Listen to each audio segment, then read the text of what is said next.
That man right there you see on the screen is the man that keeps this Bulls team together. He is the glue. And he is the reason why this Bulls team plays good defense. As he came back, only played 22 minutes because he's coming back from injury and COVID, and the Bulls snapped their 4-game losing streak as they win against the Cleveland Cavaliers in a very impressive win that we're going to go over. But I want to talk about this game just a little bit. I want to talk about Io and his impressive performance. Yet again, DeRozan was phenomenal yet again in this game, and Vucevic played well. But I want to break down this game just a little bit, go over some things, and honestly, let's look forward to Milwaukee because maybe the Bulls can steal a game from the reigning champs. But before we get into it all, make sure to hit that like button if you're new to the channel. Hit that subscribe button. Let's talk about this game here. As the Bulls, they kept the Cavaliers to only 104 points. And the Bulls scored 117 at the United Center, and the Bulls were able to pull off this victory. Quick look at the box score here. One thing that was really, really important to me in this game was the rebounding battle, as the Cavs, they start 3 7-footers. Markkanen, Mobley, and Allen at all the front court positions. So it was very important for the Bulls to not get absolutely destroyed on the glass. And we've seen this Bulls team get destroyed on the glass before against opponents that play big. And luckily for this game, the Bulls kept it pretty even on the glass. They did get out-rebounded, but it wasn't by much. So good job by the Bulls to not let the glass hurt them in this game. So really, really good job there. 9 turnovers only for the Bulls. A lot of this, honestly, I think this is part where Alex Caruso isn't really talked about. Like, we talk about Alex Caruso and his defense all the time, but he's another ball handler for this team. And with Levine out, no Alonzo, and obviously when he was out, I mean, we were forcing Io, Kobe, and DeRozan to be the main ball handlers, and they can handle the ball, but that's a lot of pressure especially for a rookie like Io. So Caruso coming in and able to run that point for just a little bit, or just handle the ball in general, just gives this team a whole another look. And then of course the shooting percentage here, because the Bulls shooting percentage has been pretty low recently, but that changed tonight, over 50%. And they did a good job of winning the battle at the 3-point line. And honestly, I think they did a good job of making sure the Cavs didn't get too many wide open 3-pointers. Because, they got guys over there like Garland, Markkanen that can shoot that 3. You have to make sure they don't get open. And I think they did an okay job. But Markkanen did have a good game. I'll give him that. I'll give Markkanen that good game. But the big thing here is this. Alex Caruso was on a minutes restriction tonight. And everyone's all hyped about him coming back and everything, but this team, man, I mean, it was very clear that this team needed Caruso over the past, obviously in the losing streak, but also when we were winning. This team was just struggling to really defend at a high level. And Alex Caruso checked in, and the first assignment he got was Kevin Love. So we got, Alex Caruso at 6'5", 6'4", guarding a 6'8", Kevin Love, who can be down in the post. And the Cavs definitely look to exploit that a little bit. But just that itself, I mean, we haven't had a guy on this team that we can feel comfortable enough guarding a Kevin Love, right? Especially with no Javonte Green or no Derrick Jones Jr. I mean, we're really low on size. So, we didn't really have anybody that we can trust, but Alex Caruso, I mean, he didn't do a perfect job on Kevin Love, but you can trust him to actually guard that type of position. He was also placed on Markkanen. We've seen him placed on Mobley this game. So even though he's a guard, I mean, he's basically guarding all the power forwards for the opposing team. So that's what we really missed, honestly. And there was a play where Caruso, I think it was at the end of the third quarter, or towards the end, where he forced Kevin Love into a travel. I mean, that's what we're missing. That's the type of plays that we miss with Alex Caruso. And man, oh man, I'm so happy that he's back because, man, it was a little rough without him. And, it's no disrespect to the other guys, but this dude right here, he makes those plays that don't show up in the box score, but it helps shift the momentum for the team. And the Bulls obviously got the win in this game. Quick look at just some other guys. I mean, Ayo Dosunmu, man, he's played phenomenal even during this losing streak. I have just been so impressed by him. And I mean, he did a pretty decent job on Garland, and Garland's not an easy assignment. Garland's to be an all-star this year, but he had to guard Garland all game, and I think he did a decent job of denying him. Didn't allow the Cavs to get those handoff actions that they're used to running. But then the other thing, man, that I am just so impressed with Io, man, and maybe I can pull up a YouTube clip quick here, but his passing. I'm just so impressed by this rookie to pass the ball like how he does. But more importantly, he understands how to draw a defense or collapse a defense and then find that open man on the run in just a split second decision. He understands, oh, that guy's open right there.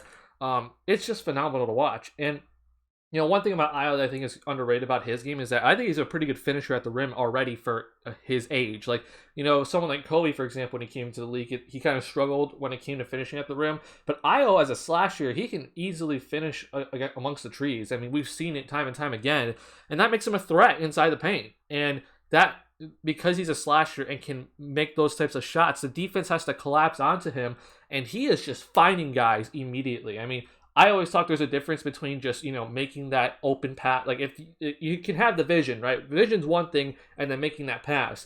But there's a difference between just making a pass on point to then actually collapsing the defense, drawing in those defenders, and understanding who is drawn, and then finding the open man. Because you created that open shot for your teammate. There's a difference between that and just, finding that open guy off a cut or, guy running to the three-point line. There's a big difference. And Io has that, and him starting at PG over these past couple of games, I mean, I fully trust him with the ball. I mean, I think he had only one turnover this game, and that was off a miscue with him and Matt Thomas.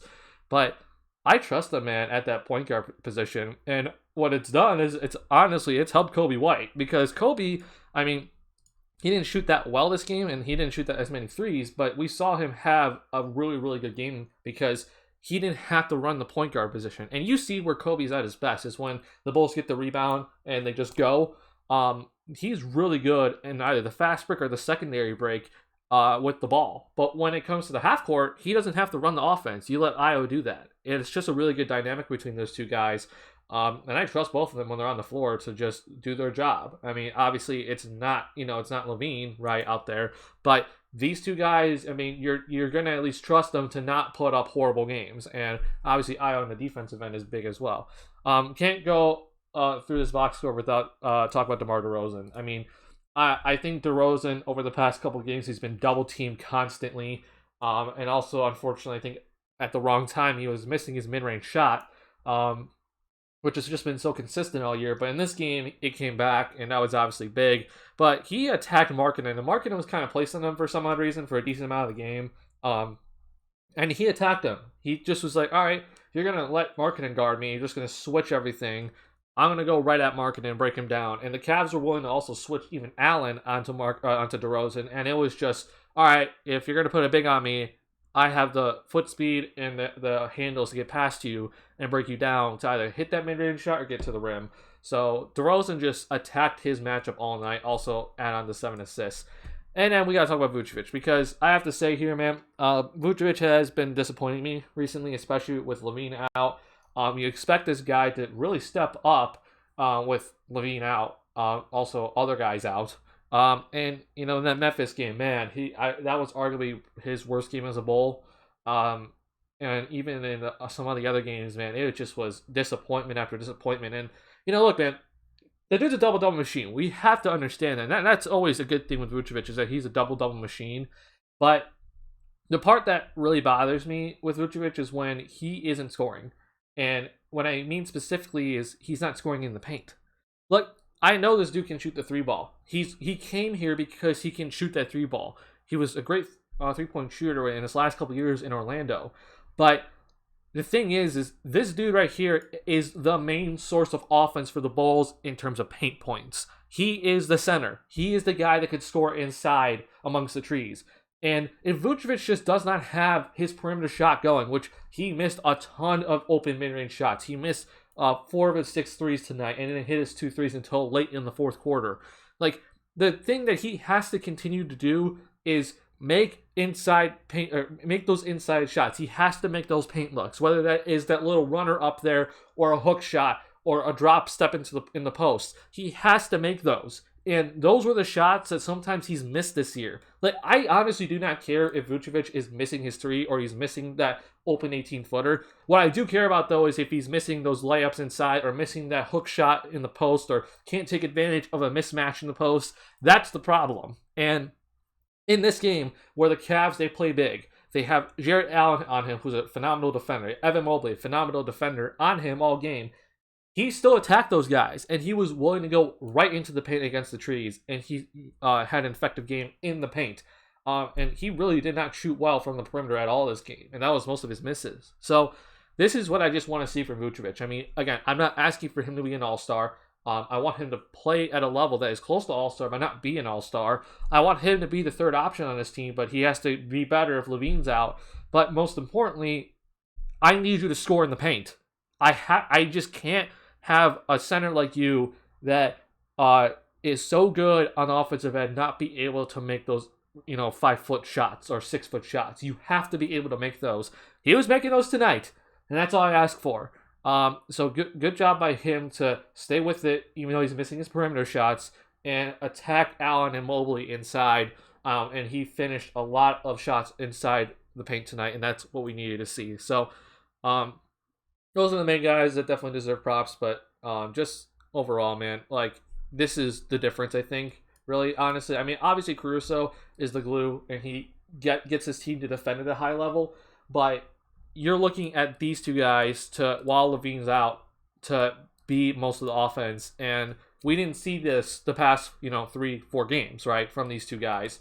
And now we saw in this game, adding Caruso's back, you get a win with this Bulls team against a pretty good Cavs team. So that's all I really have for this just kind of overall recap for this game, because man, it was just rough watching this Bulls team just get blown out by multiple teams.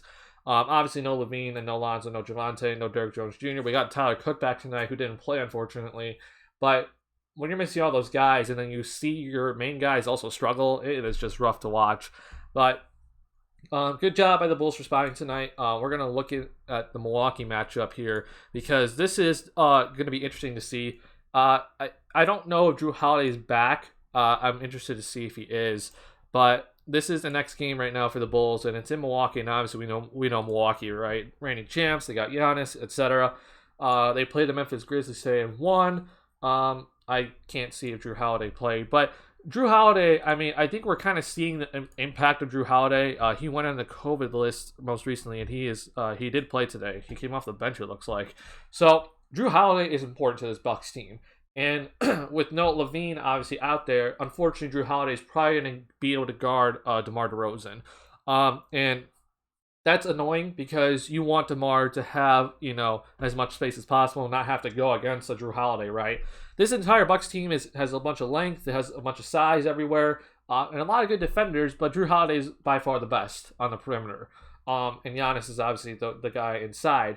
Now, I will say this. The Bucks has kind of been a little disappointing recently. Right when we all kind of thought Giannis is going to take the MVP race yet again, the Bucks, I think, lost 6 of their last 8, including some.